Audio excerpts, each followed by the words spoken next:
Hey there, welcome back friends. In this video we will talk about a couple of more things related to beans, auto wiring and all those kind of stuff. So let's get started. So in here we have this app where we are making use of My Corolla Bean, and as we have seen Spring Bean concept, all the configuration will be found under one file, which is app.config. From this file we will get the information of all the beans, right? So this is nice, this is interesting. Now definitely we can easily make out that the name of the class which we need to deal with is Corolla. So let us open that. Let me open this, and in here we are able to see the auto wire settings and all those of stuff. Now till now, auto wiring, how we do it, what are the different scenarios, all those stuff is known to us. But there is one very important and very interesting setting, is something which we will discuss about today. The thing which we will discuss is about constructor injection. Now imagine that in here we are auto wiring this engine object, and we are definitely successful in like injecting this object, which is cool, which is nice. But for example, if I quickly navigate to this specs package, I can easily make out that these two classes are very similar. In fact, if for example we do some tweaks, we can end up removing what? We can end up removing one of the classes itself. So for example, let me make some changes in here. For example, in here I rename this class as engine type, right? Let me click on finish. Let me get rid of this v8.java file. Here we go. And in this class we will do what? We will create a property by the name of type. Here we go. And now let me get rid of this method type as of now. In fact, let us keep it. Let us directly return what we say type to start with, and let us create a constructor first of all. So in here we haven't like initialized this, and for example in here we create a parameterized constructor to start with.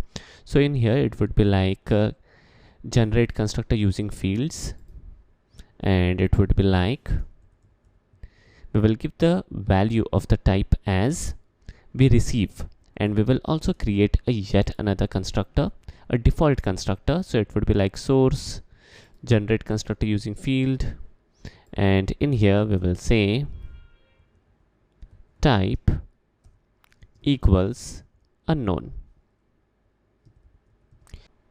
Alright, let me expand this and format things a little to make things more readable. Here we go.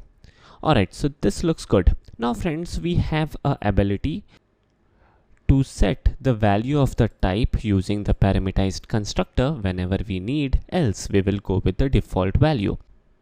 Now friends, with this new changes, definitely our application will crash. So first of all, let me fix the app config.java. In here as of now there is no class by the name of v8, so let me delete this bean.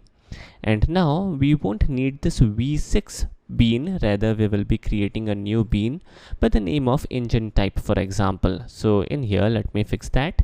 We will give the new name as engine type, and we will make use of the conventions, and we will make use of the lowercase e in here. And the class name is engine type again, which is nice, which is good. And in here the name of the method would be engine type again, cool enough. And in here we will return engine type object again.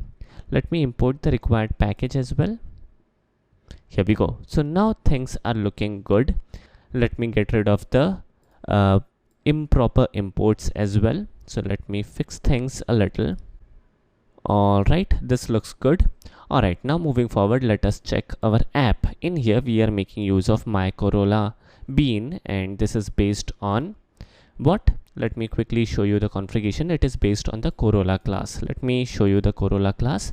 In here again, take a note of this qualifier. Again, there is this issue, so we will inject what? We will inject this bean now, engine type. Alright, so we are making some small little modifications. Good enough, this is nice. And using this engine object, we are calling in the type. Let me also show you the engine type class. In here we have the method type. Till now everything is good enough. Can we run this application? Let me show you. Here we go, and the type is unknown. The type is unknown because by default we are making use of this default constructor, this default constructor where the type is set as unknown, which is nice. But for example, we would like to make use of the parameterized constructor. Then how we will handle the situation? Now the solution is very simple. Let me show you the app config. In here, if we check, we also have this bean by the name of engine type. Cool enough. The type is engine type, which is our class. Cool enough. And if we check, we are returning a object of engine type here, which is nice. But we have two constructors, a default constructor and a parameterized constructor. So in here we can definitely make use of a parameterized constructor for constructor injection, and things will be super simple in here. For example, in here we type in what? Maybe V8 engine. Let me save the changes. Let me run the app, and it will give me the updated result.